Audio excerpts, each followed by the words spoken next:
23 minutes after 8 o'clock, looking at some of the storm damage from last night. Sandra Hanna's on is one of the smart cookies who help women and men save a lot of money. Today, they're going to help me with some wedding ideas. And we should mention you're here, sponsored by American Express. Let's take a look as we look at weddings, and this applies to any party that you're putting on, right? Oh, absolutely. Right, you're putting on a big party for a whole bunch of people, in some cases a bunch of strangers, but we won't get into that. Okay, so let's take a look at the place and how you can save money on, as they say in the biz, the venue. The venue. So if you have somewhere in mind, and I got married in Denver at the location called Mile High Station, but the key is we picked a day of the week, so not on the weekend. So we get married on a Thursday, and I will tell you we saved over 50% on all of our vendors, including the vendor, because oftentimes they're not booked on the weekday, so you've got a lot more room to negotiate, and oftentimes they're not going to be working at all. So wedding chapels aren't too busy on Thursdays, are they? No. Or Wednesdays. Exactly. But is that inconvenient for a lot of the guests? You know what? We got married in the summertime, and it wasn't at all. So a lot of people made a long weekend out of it, and were able to take the day off on Friday. A couple people called in sick, maybe. Right. Some of the decor, you have some great ideas, and we're gonna. A lot of these pictures are actually from your wedding. Yep. And I am not a crafty person, but I will tell you, we got... To save money, you will be. To save money, it will be. So we used, for example, burlap for the table runners, so really cheap to get from the fabric store. We just cut it up.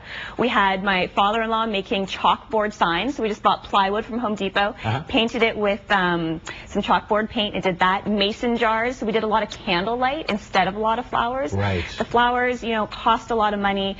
You can't use them afterwards, but the candles. And we also asked our caterer, hey, do you have any extra decorations laying around? She had a ton of mason jars and a ton of stuff that we could actually use for our wedding. So you basically let's see what's available, and then you kind of design your decor to go along with what's available and what's affordable. Exactly. And we did a really neat sort of rustic theme, and it ended up looking beautiful. And it looked like we spent a ton of money on it, but we really didn't at all. Really? So that's the secret. And especially when the lights go down, everything looks beautiful with the candles. Exactly. The candlelight is a huge key. You had an idea on flowers that I like, which is get to a wholesaler. Just kind of make friends with somebody who can get you in the door. Exactly. So we had, the public can't go to a flower wholesaler, but your caterer can, or if you're using a wedding planner, or the host of your venue.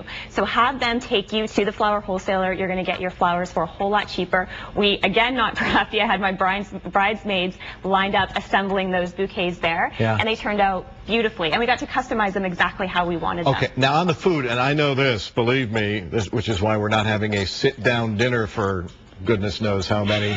That's expensive. There are ways on the food you can save as well. Exactly, and we didn't want to have a buffet either. So what we did is sort of an in-between, was have food stations. So it's manned by a chef, but all the food is sort of prepped. So there's a couple of different options for people. It's not a full sit-down dinner. It's kind of a nice compromise in between. Still classy and kind of fun.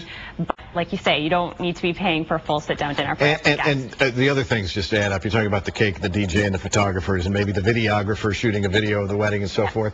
And in a lot of cases, what you want to do is just go to somebody and say, maybe they're starting out in the business. Exactly. So I've shot 1 or 2 weddings, but I need to do a really good one for my portfolio. Exactly. And the cake, we did this. We didn't do cake. We did desserts. We had a chocolate bomb, it was called, at our wedding. And it was done by an up-and-coming baker who just wanted to get some exposure. We did have a brilliant photographer that we did pay for, and her name was Jenna Walker, and the pictures that you're seeing came from her. But she introduced us to a videographer who was up-and-coming, who shot our wedding for free so that he could use it in his portfolio. Right, and post it on the web. Okay, and really quickly, we should talk about how to actually maybe get some points. You're always talking about things like airline miles and so forth.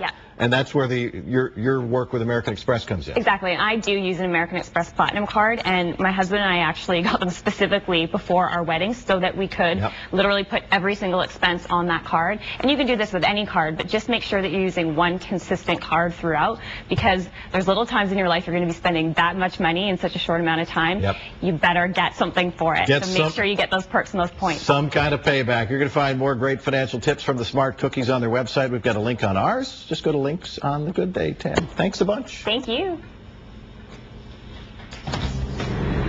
Our Fox 4 News cameras captured a tornado touching